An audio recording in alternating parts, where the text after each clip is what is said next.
The glass shattered across the hardwood, a jagged scream of crystals slicing through the laughter and clinking champagne flutes. My hand froze midair. The wine I'd been pouring spread across the rug in a crimson stain. David stood in the doorway, his face pale, fury etched into every line. His eyes locked on me and Ethan, our neighbor, whose arm had brushed mine just a moment too long. The party stuttered. The hum faltered, heads turned, whispers curling like smoke. My heart thudded, heavy and chaotic, as if it knew something I didn't.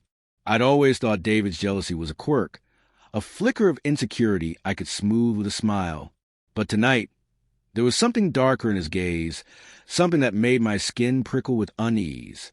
"Clara," he said, voice low and edged with silk-sharp danger. "We need to talk. Now." Ethan stepped back, his easy grin gone, and I felt the room tilt, air thick with unspoken accusations. I laughed brittle and waved it off. "It's just a party, David. Relax." His eyes didn't waver. Their weight followed me as I moved through the crowd, pulse a drumbeat of dread. The night had started innocently enough. Our annual neighborhood bash. String lights twinkling above the backyard, the scent of grilled steak and jasmine heavy in the summer air. I'd worn my favorite emerald dress, the one David said made my eyes glow. Ethan, newly divorced and charmingly disheveled, arrived with a bottle of Merlot and a story about his latest woodworking project. We leaned over the patio table for hours, his laughter warm against the cool night. Harmless, I told myself, just flirting, a spark to feel alive again after months of David's late nights. Clipped words, distracted kisses. But David noticed, always noticed. I caught him across the lawn, jaw tight, fingers strangling his beer bottle. I should have gone to him then, slipped my hand into his, drawn him into conversation.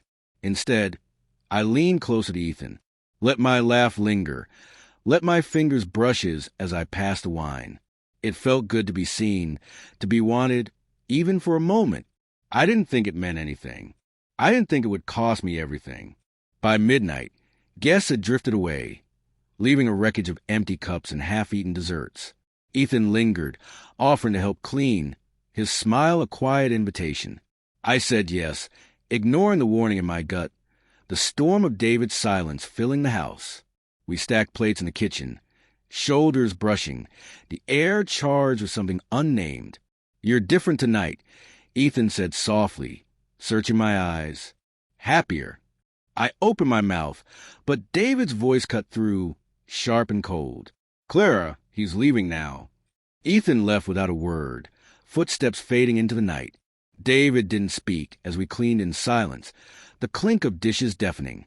I wanted to explain, to say it was nothing, but the words stuck, heavy with a guilt I didn't fully understand. When we finally crawled into bed, the space between us was a chasm, his back a wall of ice. I lay awake, replaying every glance, every laugh, wondering when harmless had become dangerous. The next morning, I woke to an empty bed. David's side untouched, cold. The house, too, still, thick with last night's wine. His car gone. On the kitchen counter, a note in his precise handwriting. I know what I saw. "I'm done." My breath caught, a sob clawing up my throat. I called him repeatedly, each unanswered ring hammering my heart. I texted Ethan, desperate for clarity. One line. "I'm sorry, Clara. I shouldn't have crossed that line." What line? My mind spiraled, replaying every moment, the brush of his hand, the warmth of his smile. Had I misread it? Had I wanted more than I admitted? I sank to the tile, cold against my skin, trying to piece together the truth. David's jealousy had always been a shadow, but this felt different, final. I called my sister, voice trembling, spilling everything. "He's overreacting," she said, uncertain. But I heard the question unspoken. "What did you do?" Hours bled into days. David didn't return. His office said he'd taken leave. His phone a void. I wandered the house, touching his things, his favorite mug, his worn leather jacket, as if they could anchor me. Neighbors whispered, glances sharp with judgment. Ethan avoided me, blinds drawn tight. I began noticing what I'd missed. David's late nights weren't just work, were they? The faint scent of perfume on his coat, the locked drawer in his desk. My heartbreak twisted into suspicion, then rage. Had he been hiding something all along? On the third day, I found a letter tucked inside his desk, envelope marked with my name. I saw you with him, Clara, but you didn't see me. I've been trying to fix us, to be enough, but I can't anymore. I'm sorry for what I did. You'll understand soon. My hand shook, tears blurring the words. The room spun, memories flashing. His late nights, his secrecy, the way he pulled away when I reached for him. I tore through his desk, finding bank statements, a second phone, a text to a number I didn't know. Meet me tonight. She won't suspect. The truth hit like a freight train. David hadn't just left me. He had been leaving me for months, maybe years. The party, my flirting, it was the excuse he needed. I sank to the floor, letter crumpling in my fist, chest heaving with sobs. Beneath the grief, fury sparked. He thought he could paint me as the villain and walk away clean.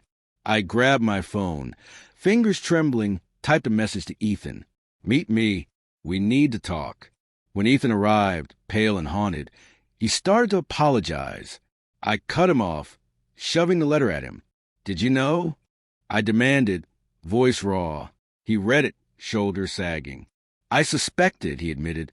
I saw him with someone last month at a bar. I didn't want to believe it. My knees buckled. He caught me, hands steady yet trembling. Why didn't you tell me? I whispered. He looked away, guilt etched into every line. Because I wanted you to choose me, not because he broke you. The room felt too small, air too thin.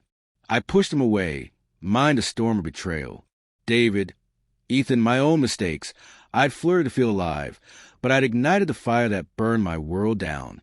Hours later, I stood in the empty house, bags packed, keys on the counter. David could have it all, the house, the lies, the life we built on sand. Stepping into the night, streetlights blurred through tears, heart pounding with a strange, fierce clarity. I was homeless, yes, but I was free. And somewhere deep inside, I knew I'd rebuild,